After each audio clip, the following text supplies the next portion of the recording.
Good evening. Good evening.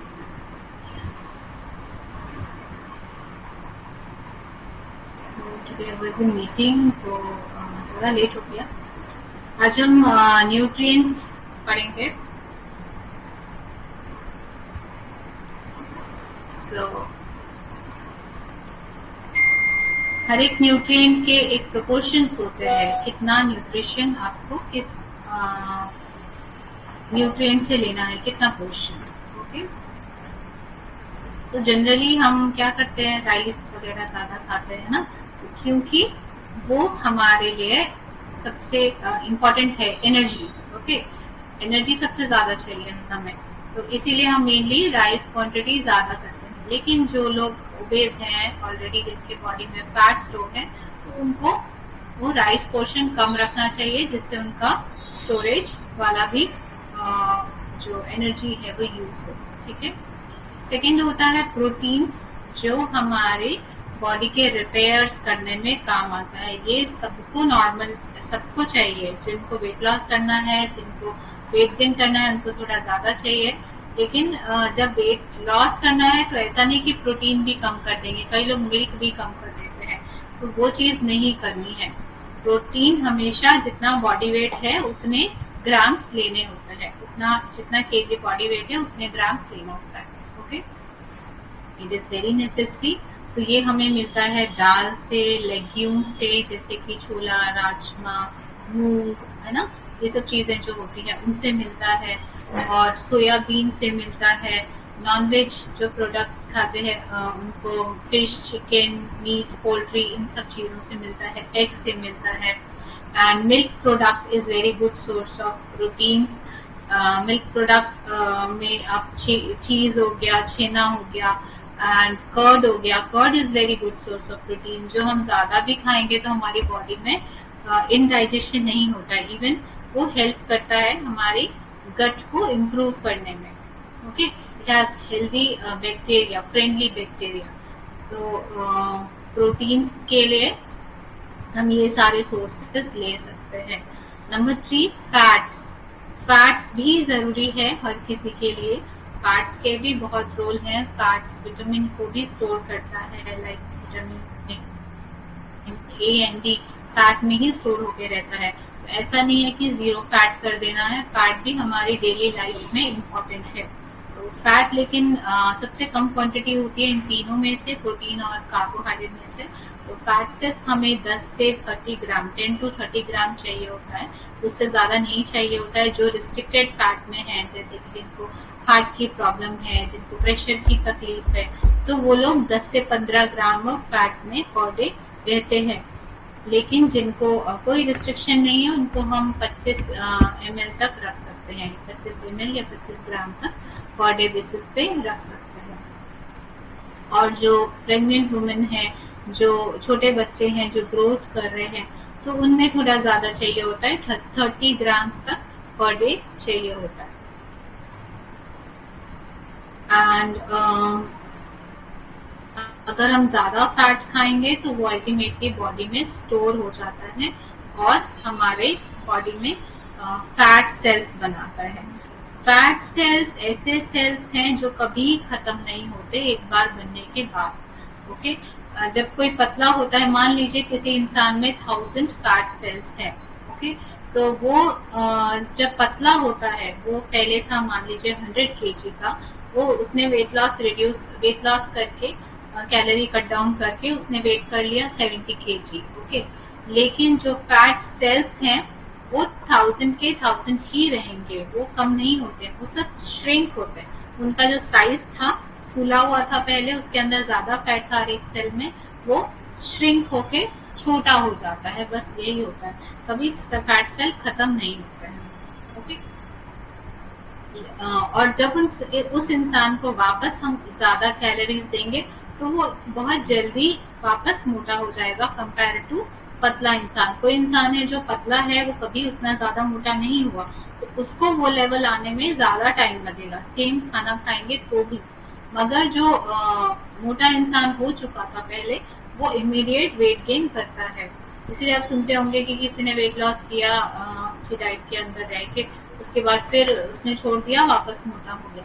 तो ये काफी कॉमन है, उसको हमेशा ही रिस्ट्रिक्टेड में रहना पड़ेगा। ऐसी कोई डाइट नहीं है कि एक बार आपने वेट घटा लिया फिर आप अच्छे से खा रहे हैं, ज्यादा फैट खा रहे हैं तो भी नॉर्मल रहेंगे, ऐसी कोई डाइट नहीं होती है। This is scientific. जब आप उसको वापस देंगे फूड बॉडी को, अगेन वो साइज में बढ़ेगा। Number 4 is minerals. Minerals is very important to growth, to maintain our body. तो मिनरल्स किनको चाहिए? हमारे बोन्स को, हमारी टीथ को।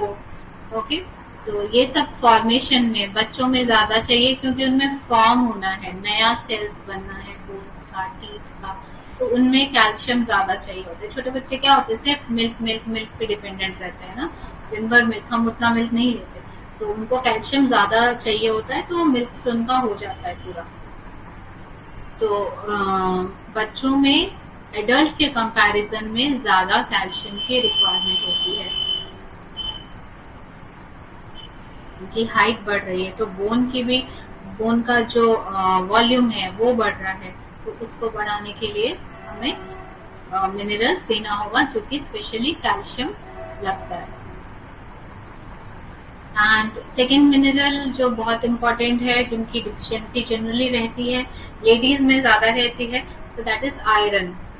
ठीक है, जो गर्ल्स होती हैं उनमें भी आयरन की डिफिशियंसी जनरली रहती है, और कुछ बीमारी की वजह से भी कई बार रहता है आयरन डिफिशियंसी की, लीकेज होता है कई बार सेल्स में और हीमोग्लोबिन नहीं टिक पाता ब्लड में, तो वो भी एक रीजन है। लेकिन जनरली अनीमिया जो है वो डिफिशियंसी की वजह से होता है कि उतना सफिशिएंट आयरन नहीं खाते, साग पालक चीजें कम खाते हैं, नॉनवेज जो नहीं खाते उनको साग जरूर खाना पड़ेगा। एंड आयरन और प्रोटीन दोनों चाहिए हीमोग्लोबिन के लिए, तो आयरन का बहुत ध्यान रखना है, स्पेशली फीमेल्स को, स्पेशली प्रेग्नेंट वुमेन को। Okay, so iron is needed for formation of red pigment, that is blood pigment, which is hemoglobin.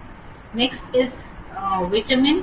ये अभी मैं जस्ट शॉर्ट में बता रही हूँ, फिर हम इसको एलिब्रेट करेंगे। Okay, next is vitamin.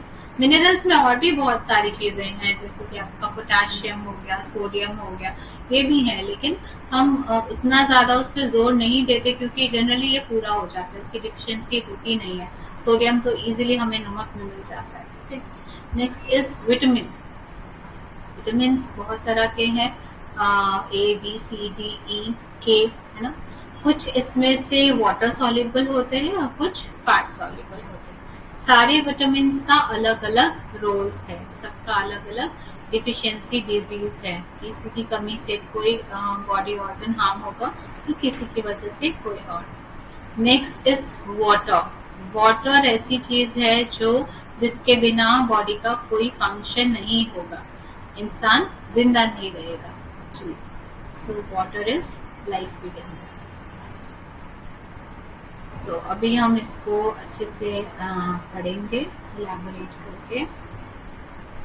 So carbohydrates, we get about 70 to 80% of our energy from carbohydrates। ठीक है, मेनली कार्बोहाइड्रेट का काम यही है, एनर्जी देना। ठीक है, बाकी प्रोटीन फैट का ये भी देते हैं, लेकिन इनका ये बेसिक काम नहीं है। The energy content of food is expressed in calories. In gram of carbohydrate provides 4 kilocalories. If we take these in excess of our body's need, the unused part is stored as glycogen in the muscle to convert to fat and stored in the later use. ठीक है, ये भी ultimately carbohydrate भी ultimately glucose बन के glycogen में convert होके ultimately ये फैट में कन्वर्ट हो जाता है, अगर हम इसको यूज नहीं करेंगे तो, अगर हम इसको एनर्जी में यूज नहीं करेंगे। The main carbohydrate in our diet are starches found in cereals, dals and tubers, sugar from sugarcane and fruits. Cereals and dals also provide large part of proteins, some minerals and vitamins. तो serials जो हैं इसमें भी काफ़ी यहाँ पे दाल की बात हो रही है, right. Serial is basic source of carbohydrate, ठीक है, मेन काम उसका कार्बोहाइड्रेट ही देना है। दाल में अगर दाल को जनरली हम प्रोटीन के लिए मानते हैं, लेकिन दाल अगर आप ज्यादा क्वांटिटी में खाएंगे तो फिर कैलोरी काउंट भी ज्यादा हो जाएगा। तो दाल में कार्बोहाइड्रेट भी सफिशिएंट अमाउंट में रहता है। ओके, ठीक है। समटाइम्स पेशेंट को बोलती हूँ कि आपको राइस इतना ही ग्राम खाना है, तो दाल की जस्ट ग्राम्स में नहीं बताते, वो एक बोल का साइज बता देते, इतना आप खा सकते, उतनी ज्यादा रिस्ट्रिक्शन नहीं करते। लेकिन समटाइम्स पेशेंट पूछता है कि क्या हम फ्रीली दाल खा सकते हैं, तो ऐसा भी नहीं है वेट लॉस के केस में, बाकी दूसरे केस में नहीं। वेट लॉस के केस में ऐसा नहीं कि वो फ्रीली दाल खा सकता है और उससे पेट भर सकता है, अल्टीमेटली वो भी कैलोरीज बढ़ाएगा। फ्रीली क्या खा सकते हैं उस केस में? सैलेड्स, वेजिटेबल सैलेड्स, ये फ्रीली आप खा सकते हैं। Then proteins,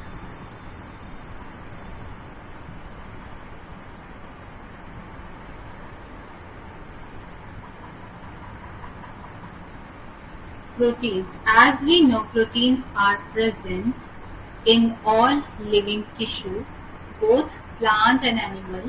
Next to water, protein is the most abundant component of our body.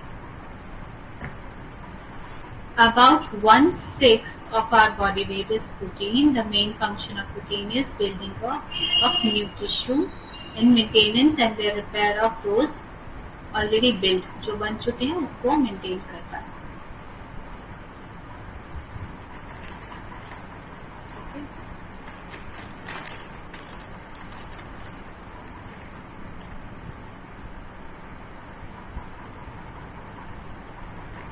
ये हम पहले भी डिस्कस कर चुके हैं, तो आई थिंक हम इसको स्किप कर सकते हैं।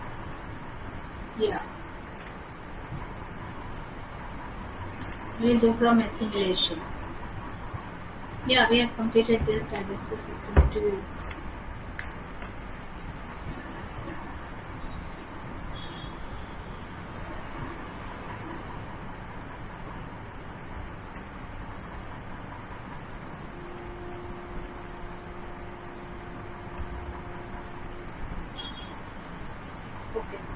We have studied about digestive system, कैसे डाइजेशन होता है, डाइजेशन पढ़ा है हमने, डाइजेस्टिव सिस्टम नहीं किया है।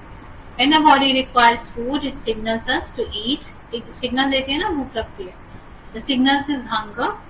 The moment we eat something, the digestive journey starts. As we swallow, the food slides around the gullet of the esophagus, passing over the entrance of our lungs.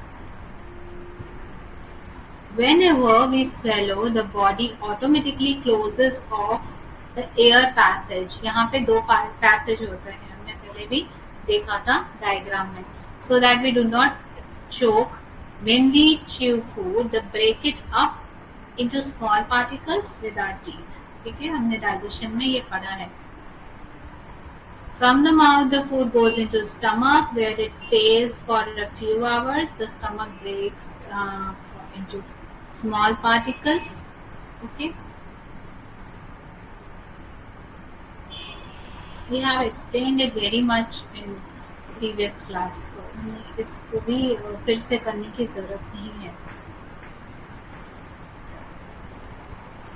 So ये हम यहाँ से करते हैं।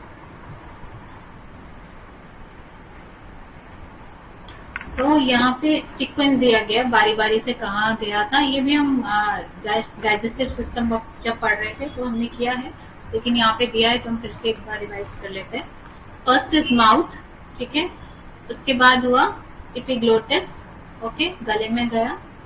उसके बाद इसोफेगस, ये जो पाइप होती है फूड पाइप, वो इसोफेगस में गया। उसके बाद स्टमक में गया, जो इसोफेगस के बाद आता है, थैली जैसा बैग लाइक स्ट्रक्चर। उसके बाद गया स्मॉल इंटेस्टाइन में, उसके बाद लार्ज इंटेस्टाइन में। लार्ज इंटेस्टाइन में कुछ डाइजेशन नहीं होता है, यहाँ पे सिर्फ वाटर का रीअब्जॉर्प्शन होता है और कुछ भी एब्जॉर्प्शन नहीं होता। यहाँ पे सिर्फ बच जाता है वेस्ट, वो वेस्ट चला जाता है रेक्टम में, वहां जाके रेस्ट करता है। आपको अगर कंफ्यूजन हो समटाइम्स रेक्टम एंड एनस कि किस में कौन सा लास्ट पार्ट है, तो रेक्टम में रेस्ट करता है वेस्ट, उसके बाद एनस इज एंड प्रोडक्ट जहां से आउट हो जाता है वेस्ट, ओके, एक्सक्रीट हो जाता है। So for food to pass smoothly through the system it must be mixed with water, है ना।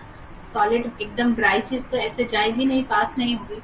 If we drink too little water, the food becomes compact and moves very slowly, है ना, थोड़ा सा रहेगा तो धीरे धीरे जाएगा। Food digestive enzyme to work on food, it should be finely divided and suspended in water so that every particle is accessible to enzyme, ठीक है, अच्छे से घुले होने चाहिए लिक्विड में जिससे कि एंजाइम उसमें एक्शन कर पाए।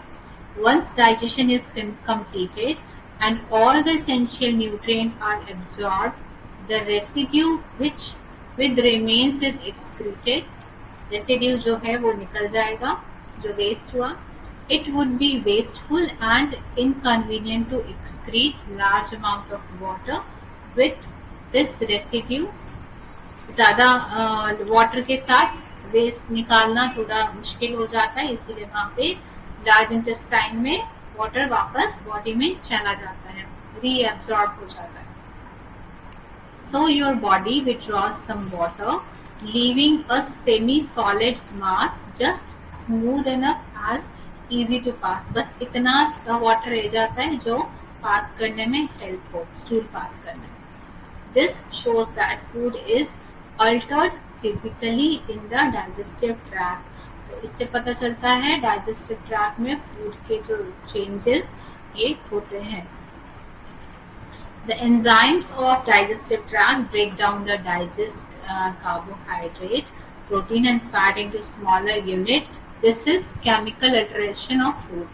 ठीक है, सिर्फ वो तोड़ते नहीं है, उसमें केमिकल्स भी लगते हैं जैसे कि एंजाइम बहुत तरह के, और वो लाइक HCl वो उसमें लगते हैं, और इसी एक्शन को बोलते हैं केमिकल एक्शन, और इसकी वजह से जो चेंजेस होते हैं उनको बोलते हैं chemical alteration, okay.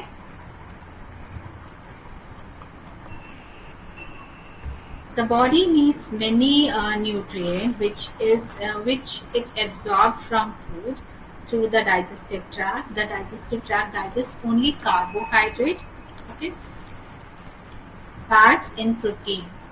Although the food we eat contains many other substances like vitamins, minerals, preservatives, colors, etc. Okay.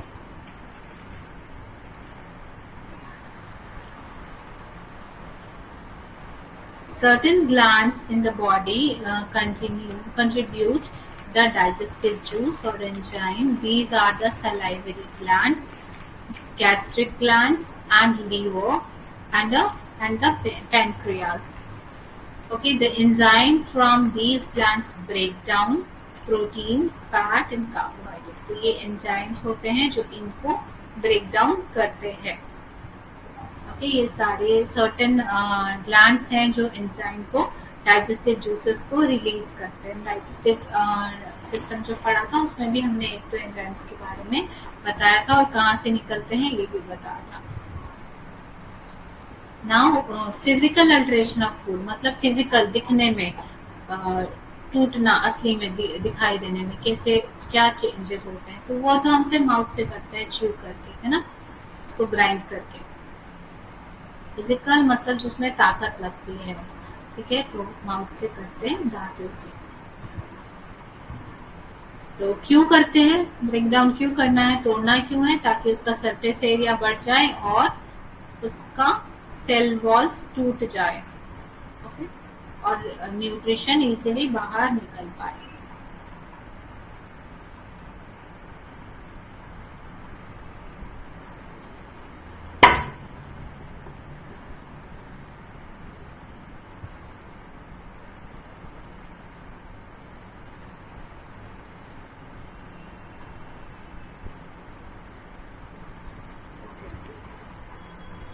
So we have done this.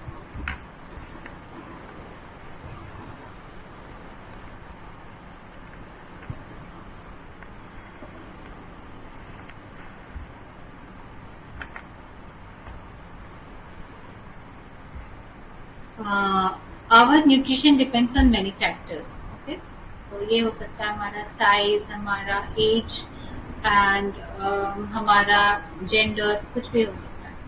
तो certain type of nutrition best suits for his और हर body type. Body type क्या है, मोटा है कि पतला है, body में प्रोटीन कम है कि ज्यादा है ना।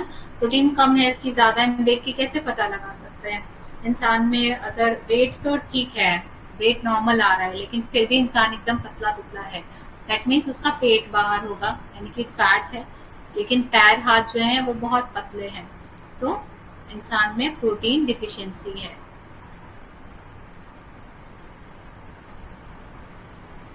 Then optimal growth and development during childhood and adolescence that leads to the full expression in an individual genetic potential. Growth is defined in terms of physical features such as height, weight, while development includes all except of physical and mental development. So, these all related to nutrition. अगर अच्छा nutrition होगा तो physical and mental development सही से होगा। Now, maintaining structural and functional integrity of body tissue throughout life that leads to an active and productive life. Example include moist, bright and sparkling eyes for good vision, smooth and soft skin that prevents the entry of infection. अगर skin rough होगी, cuts होंगे तो क्या होगा? जो भी bacteria easily enter कर पाएंगे, राइट। तो स्किन जो है स्मूथ होनी चाहिए एंड ब्राइट होनी चाहिए, जिससे समझ में आएगा स्किन हेल्दी है and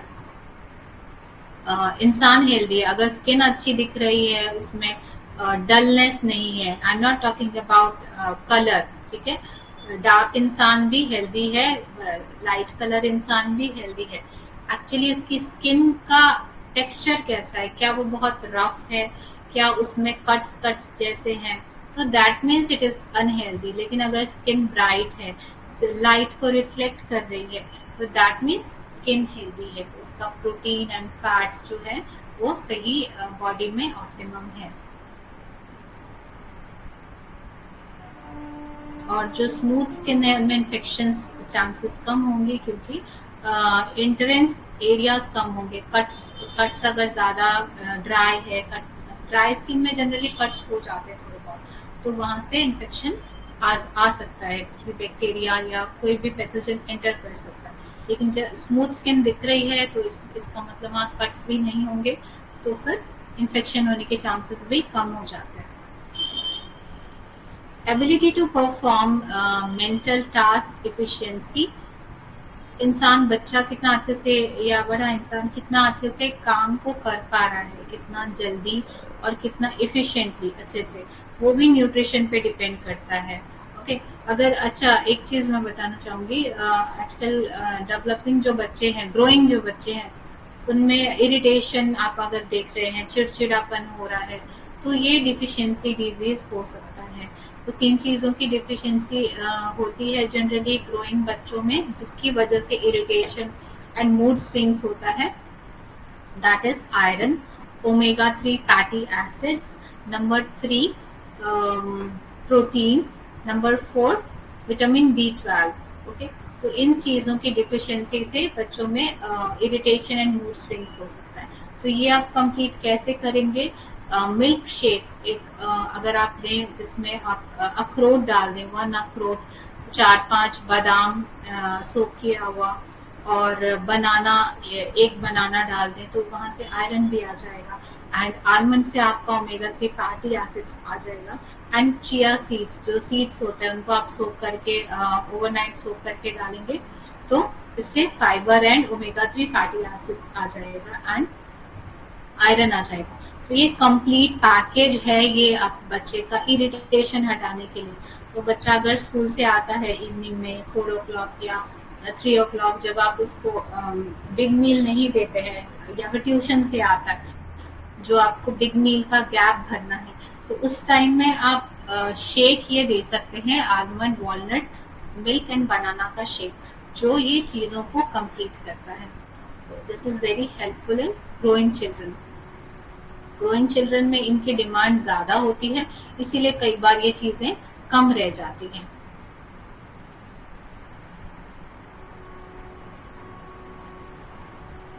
And zinc is also available in this milkshake, and zinc deficiency is also responsible for irritation and mood swings. तो ये सारा चीज आपको ये मिल्क शेक में मिल जाएगा।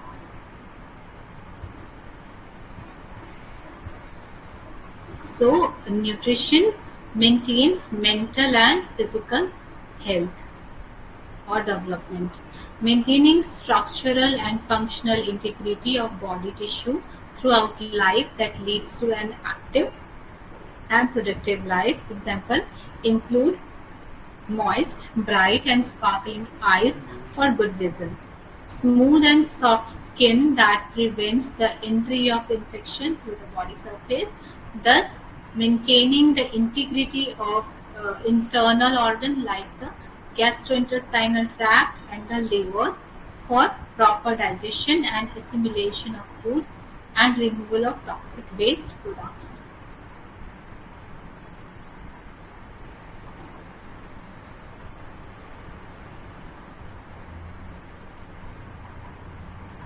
Now ability to perform mental task efficiently, अच्छे से कर पाए दिमागी जो कसरत वाला काम होता है, लाइक मैथ्स करना या फिर कुछ भी पजल सॉल्व करना या फिर कुछ भी बिजनेस में प्रॉब्लम आ गई उसको ठीक करना। तो good nutrition is essential for children to develop cognitive skill, like कुछ रिलेट करना चीज़ों को, कंजेनिटिव स्किल जो बोलते हैं। Learn school oriented task well, perform optimally and stay on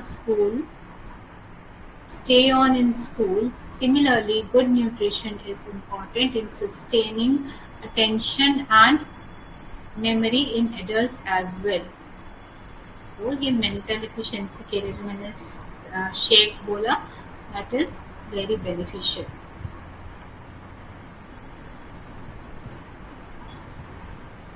Now ability to withstand, and जो शेक में मैंने शुगर नहीं बोला, generally I don't promote sugar.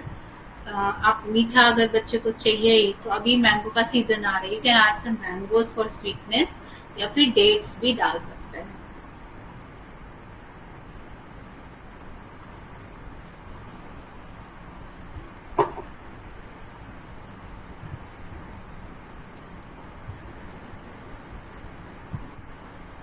Ability to withstand the process of aging with minimal disability. Ability to combat diseases and resist infection and to minimize the effect of environmental pollutants. ठीक है, आप देखते होंगे किसी को बार बार सर्दी खांसी हो जाती है, एलर्जी होती रहती है ना, तो लेकिन अगर कोई न्यूट्रिशनली बचपन से ही, लाइक माँ के पेट से ही अगर इम्यून है, अच्छे से न्यूट्रिशन उसको मिला है, तो उसमें इतनी ज़्यादा बार बार बीमार पड़ने वाली चीज़ें नहीं होंगी एंड एलर्जिक, हर चीज़ से एलर्जिक नहीं होगा। To maintain positive health, it is essential that we combine and consume a variety of food in such a way that the nutrient need the above function are all provided.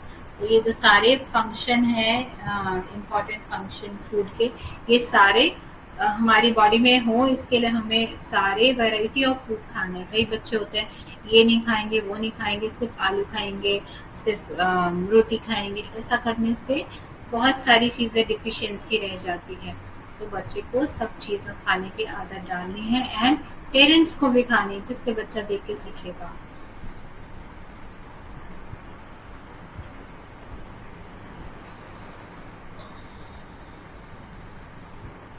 And vegetables की बात करें तो जो season का है वो लाइए।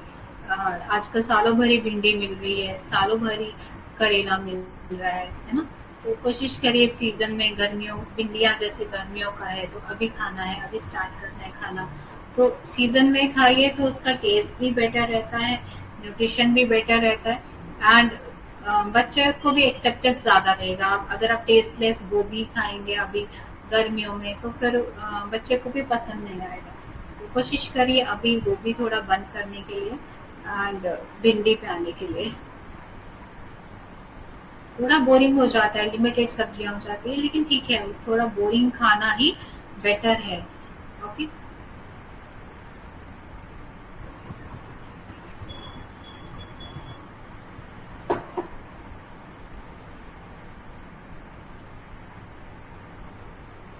so although the principle of nutrition apply throughout the lifespan, ठीक है, माँ के पेट से लेकर जो उसका लाइफ स्टार्ट हुआ एक फिटस का, एक बच्चे का, वहां से लेकर ओल्ड एज तक सब में अलग अलग न्यूट्रिशन का रिक्वायरमेंट है और अलग अलग रोल है।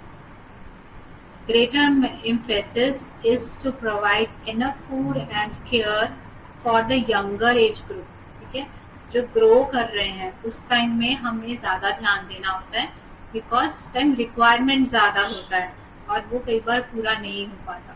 तो हमें जनरली जो टीन एज ग्रुप है, जो टॉडलर ग्रुप है, इसमें हम बहुत न्यूट्रिशन का ध्यान रखते हैं।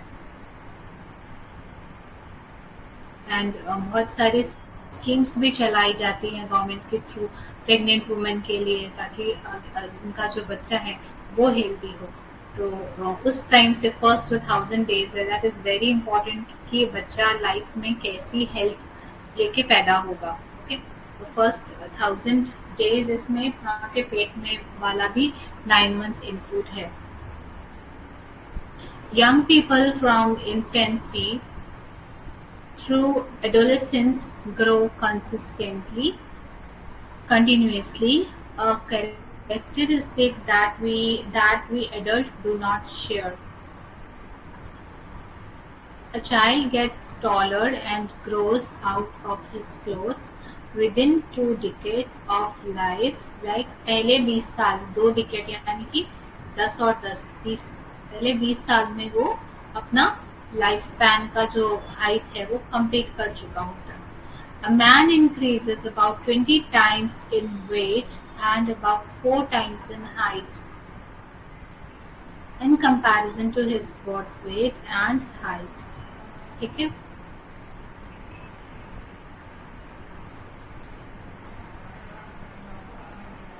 growth means increases in size of the body as well as development and maturation of the organs and system of the body.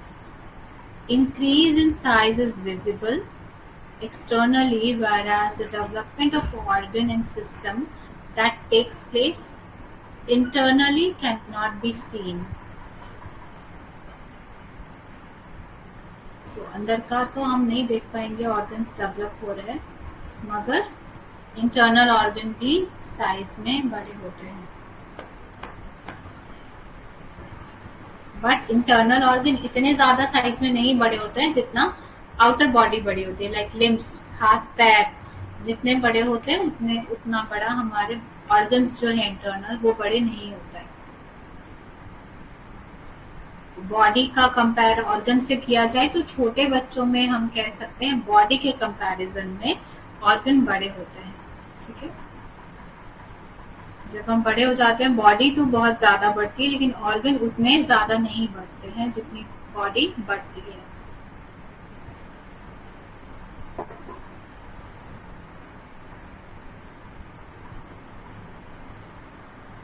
इसलिए छोटे बच्चों में हम गर्मी ठंडी का बहुत ज्यादा ध्यान रखते हैं, क्योंकि उनके ऑर्गन काफी सरफेस एरिया से कांटेक्ट में है। हमारे बॉडी सरफेस तो बहुत बड़ा है, ऑर्गन्स इमिडिएटली हीट से कांटेक्ट में नहीं आते, लेकिन जो छोटे बच्चे होते हैं तो उनका जो सरफेस एरिया है वो काफी ज्यादा कांटेक्ट में आ जाता है हीट जो भी बाहर से, तो उनको टेम्परेचर का बहुत ध्यान रखना पड़ता है कि तुरंत ठंड लगती है, तुरंत गर्मी लगती है, तो ये चीजों में छोटे बच्चों का ज्यादा ध्यान रखना पड़ता है।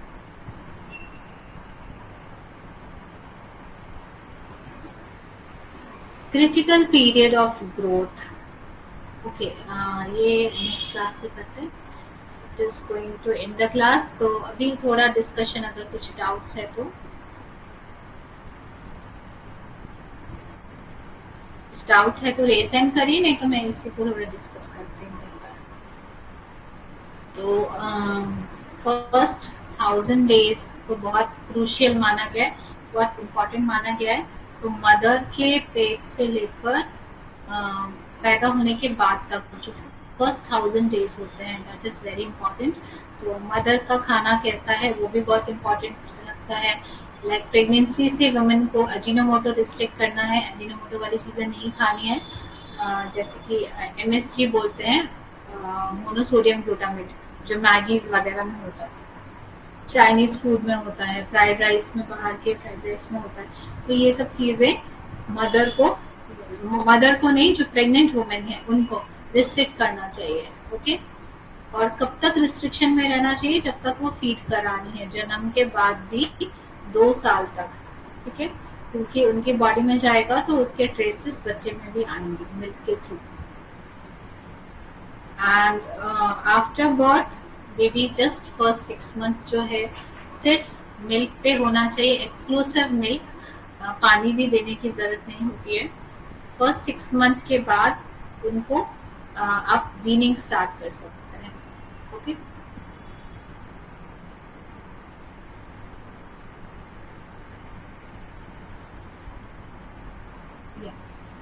फर्स्ट 6 मंथ के बाद ग्रेजुअली उसका खाना स्टार्ट करते हैं, जिसको बोलते हैं वीनिंग। वीनिंग दैट मीन्स आप फर्स्ट राइस से स्टार्ट करते हैं, राइस वाटर से, दाल वाटर से। फिर आलू जो है सबसे इजीली डाइजेस्टेबल होता है, ये स्टार्ट करते हैं। उसके बाद 9 मंथ के बाद फिर हम वीट स्टार्ट करते हैं, गेहूं से बनी चीज़ है। बिकॉज वीट जो है कंपैरेटिवली मुश्किल से डाइजेस्ट होता है राइस के कंपैरिजन में। कई बार लोग जल्दी में खिला देते हैं, जो बुजुर्ग लोग होते हैं, ये भी खिला दो वो भी खिला दो। कई बार जो हम खा रहे होते हैं, कई बार कोल्ड ड्रिंक भी पिला देते हैं। मैंने देखा 1 साल के बच्चे को बैठा है साथ में, उसको वो भी खिला रहे हैं। तो ये अल्टीमेटली हार्म करता है। ओके। हमने अपने लाइक बचपन में, लाइक जब मैं 1 साल की होंगी तो उस जमाने में कोल्ड ड्रिंक्स उतनी कॉमन नहीं थी। जब मैं आई थिंक स्कूल में थी तब कोल्ड ड्रिंक्स का काफी क्रेज था। मगर पैदा होने वाले बच्चे लाइक 1 साल 2 साल के बच्चों को तो कोल्ड ड्रिंक नहीं दी जाती थी। तो इसीलिए हमारी जो एज है थोड़ी बेटर है। लेकिन आज की जो जनरेशन है वो ज्यादा बीमार पड़ रही है, उनको ज्यादा सर्दी खांसी लग रही है, क्योंकि उनका बचपन से ही न्यूट्रिशन गड़बड़ हो गया है। उनको इजीली हम चिप्स देते हैं, इजीली बाहर का कुछ भी दे देते हैं। बाहर के फूड आजकल ज्यादा हो गए, क्योंकि शायद लोगों का लाइफस्टाइल थोड़ा इम्प्रूव हुआ है, तो उसको पैसे शायद ज्यादा हो चुके हैं लोगों के पास, तो इसलिए वो इस तरह से खर्च करें कि बाहर की चीजें खाएं, लाइफ को एंजॉय करें। तो ये मत करिए। जो बेसिक पहले जो खाना होता था, बोरिंग खाना, दाल चावल रोटी सब्जी, उसी में स्टिक रहिए, वही बेस्ट है। और जितना आप हो सकता है बच्चों को बाहर का मत दीजिए। ऐसा नहीं है कि वो जब बड़े होंगे बाहर का खाना खाएंगे, तो उनको कई लोग ऐसा एक्सक्यूज देते हैं कि आदत रहेगी तो डाइजेस्ट होगा, लेकिन ऐसा नहीं है। अब जब बड़ा होगा, उसका पेट जब स्ट्रांग हो जाएगा तब वो डाइजेस्ट कर पाएगा। ठीक। तो जितना हो सकता है कि बाहर की चीजें जो केमिकल वाली है उनसे बच्चों को बचाइए।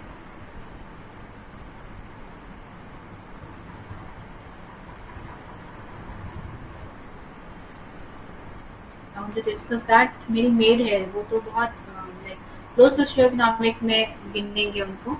तो उनकी बच्ची है सिर्फ 2 साल की, and she every day takes 1 packet of chips और कुरकुरे, कुछ भी एक पैकेट 5 रुपए का, 10 रुपए का, एवरी डे दे हैव। तो मैं उसको भी बताती हूँ कि ये मत दो ये सब चीज़ें, उसके बजाय तुम एक रोटी लेके आ जाओ, तो वो बेटर होगा। नहीं तो अभी से उसका जो स्टमक है वो वीक होगा, और बार बार पेट खराब होना, इन्फेक्शन होना, ये सब चीजें स्टार्ट हो जाएंगी। तो बिकॉज ये सब चीजें इतनी सस्ती हैं और इजीली एसेसिबल है, हर जगह पैकेट्स टंगे रहते हैं। तो कोशिश करना चाहिए उनसे अपने बच्चों को बचाने के लिए और अवेयर करने के लिए, उनको बताना है कि ये कितनी हार्मफुल है, तभी वो समझेंगे। Otherwise they will not understand, उन्हें लगेगा कि ऐसे नहीं दे रहे ना। और आप भी मत खाइए, जो बड़े लोग हैं उन्हें भी उनके सामने नहीं खाना है, जिससे उन्हें लगे कि उनको सेपरेटली ट्रीट किया जा रहा है, अलग से कुछ ट्रीट किया जा रहा है। तो दैट इज़ वेरी इंपॉर्टेंट कि बच्चों को कैसे न्यूट्रिशन दे रहे हैं उनके फ्यूचर लाइफ के लिए, बिकॉज अभी वो बहुत छोटे हैं, अगले 50-60 साल लाइक अगले 50 इयर्स एटलीस्ट उनको हेल्दी रहना है, तभी वो अच्छी लाइफ जी पाएंगे, है ना। तो कोशिश करिए बचपन में अच्छा न्यूट्रिशन देने के लिए एंड जंक्स अवॉइड करने के लिए। So I am going to end the class. जय Shri Krishna everyone, good night.